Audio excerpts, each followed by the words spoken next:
What's happening, folks? Back with another reaction, back with some more Echo and the Bunnymen. And we're returning to Porcupine, 1983. Thank you as always to Amber. And the next track is Higher Hell, which is by its very nature comparative. Higher than what is my immediate question.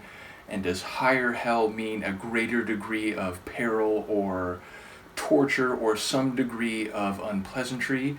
And I wonder in what context this sentiment or feeling will be relevant. Let's see what I can pick up on a first listen. This is Echo and the Bunnymen. The song is Higher Hell, and it's from their 1983 album Porcupine.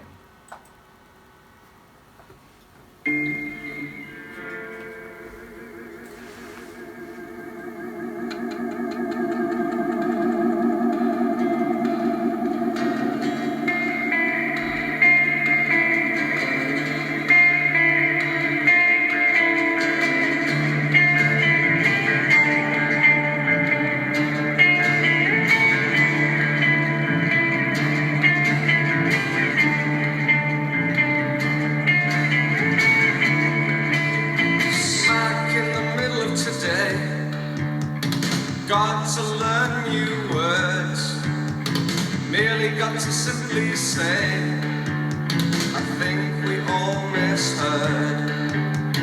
Cracked in the middle of me, have to find my heart. Smiling equates with happy, but I know they're miles apart. Just like my love.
became very like polyphonic and almost like dissociative at the end. And I don't know, maybe there is some expression in the sonics in that regard relative to the themes or the lyrics.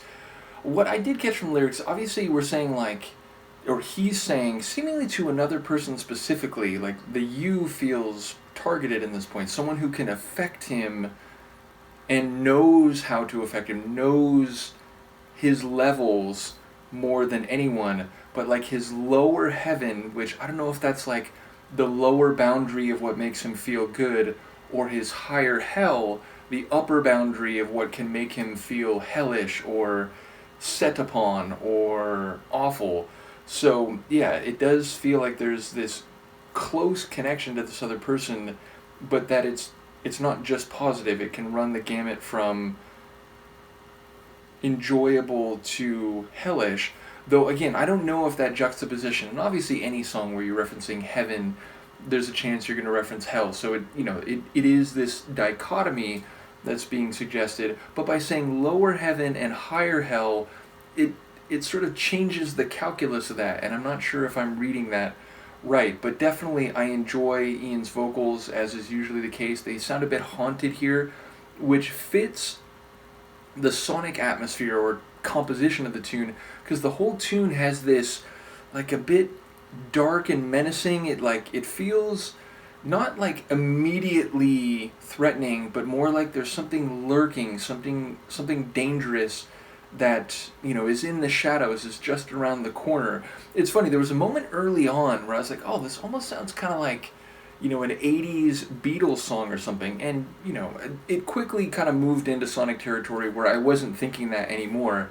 But it did occur to me in that moment that Beatles famously from the Liverpool area, and obviously I have learned that Echo and the Bunnymen are also from that area. So when there is that like such a prominent like regional or local music influence, it wouldn't surprise me if there's one or two moments along the way where it's like, oh, that may have been they may have been influenced in that regard, though I have no direct evidence of that. And as I said, the moment I started thinking that, the Sonics kind of went into this like dark and a bit brooding feel, which is not terribly uncommon. It wasn't like as raw and kind of post-punk new wave-ish as some of their earlier stuff, but definitely not as light and bright as some of the stuff on the self-titled album that I've already been through. So yeah, again, this is another deep dive where I've jumped around in time a bit. So once again, thank you to Amber, and we have more albums waiting after this. We are almost done